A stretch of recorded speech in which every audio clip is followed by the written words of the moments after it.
Bonjour, voici une petite présentation de trois montres que je trouve extraordinaires. Trois montres qui ne sont pas des montres de plongée, mais qui en ont quand même certains avantages. Trois montres automatiques qui sont, entre guillemets, d'aventure. On va commencer par la Rolex Explorer 36 mm. Et ces deux Explorers sont de 2021, donc la dernière version. Celle-ci est en 36 mm, puisque Rolex a choisi de revenir au format 36 mm pour la Rolex Explorer. Et je trouve qu'ils ont vraiment fait un très bon choix. Pour moi, elle n'est pas trop petite. Je trouve qu'elle a vraiment la taille idéale pour être élégante et en même temps lisible. Facile à porter, très discrète, très fine. On ne la sent pas sur le poignet. Le bracelet est agréable également. On a vraiment une montre très facile et très polyvalente. C'est certainement la plus polyvalente des trois, puisqu'on peut aussi bien faire des sports assez intenses, que ce soit même du VTT dans les bosses, que ce soit courir, skier, jouer au golf et vraiment faire ce qu'on veut. Elle résiste très bien au choc. Ça donc c'est la première montre. On va passer à l'Explorer 2, Polar, plus imposante je dirais. Il y a la belle et la bête, le yin et le yang, le noir et le blanc.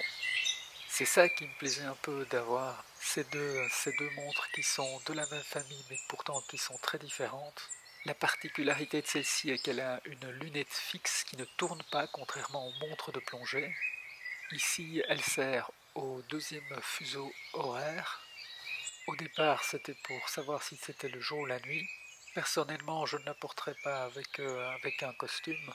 C'est une montre de la gamme professionnelle comme une Submariner et avec son cadran blanc ça la rend encore moins discrète.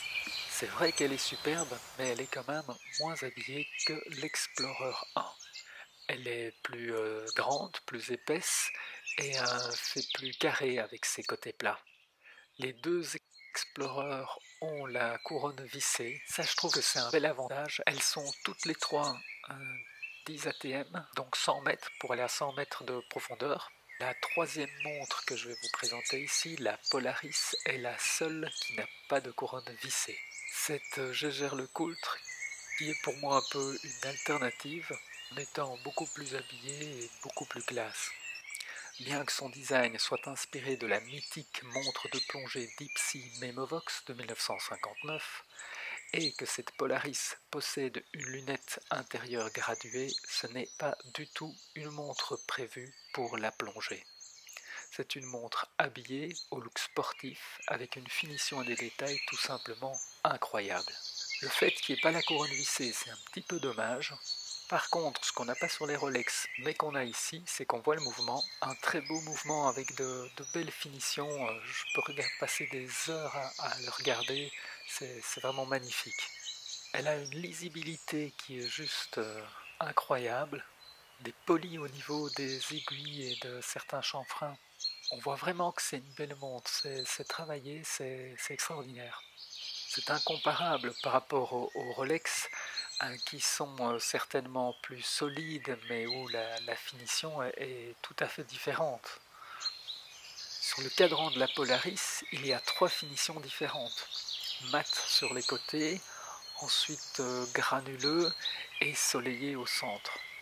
Au niveau de la beauté, là il n'y a pas de doute, c'est la Polaris qui l'emporte facilement. Alors si je devais en choisir qu'une des trois One Watch Collection, ce serait certainement celle-ci. Il n'y a pratiquement aucun doute, pour moi c'est la plus polyvalente. L'Explorer 36 mm qui sur mon poignet de 17 cm et demi donne à merveille. C'est une montre pour tout, que ce soit pour faire du sport, que ce soit pour être habillé. C'est incroyable, on peut la mettre pour vraiment ce qu'on veut. Oui, si je n'en avais qu'une seule à choisir, c'est celle-ci que je prendrais. En deuxième position, ce serait certainement la Polaris. Et là, comme expliqué, c'est pour ses finitions, le mouvement qui est magnifique. Il y a juste sa taille qui est peut-être un petit peu grande pour moi. La seule chose, c'est que là, il vaut mieux avoir une G-Shock alors pour vraiment ce qui est sport, sport plus intense. mais celle-ci fait en même temps habillée et en même temps décontractée. C'est la deuxième, certainement la plus polyvalente. Et voici ce que la Polaris donne de nuit, et les deux Explorers, la 1 à gauche, la 2 à droite. Ben voilà, cette petite vidéo prend fin. J'espère qu'elle vous aura permis de mieux juger ces montres, qui sont toutes les trois extraordinaires.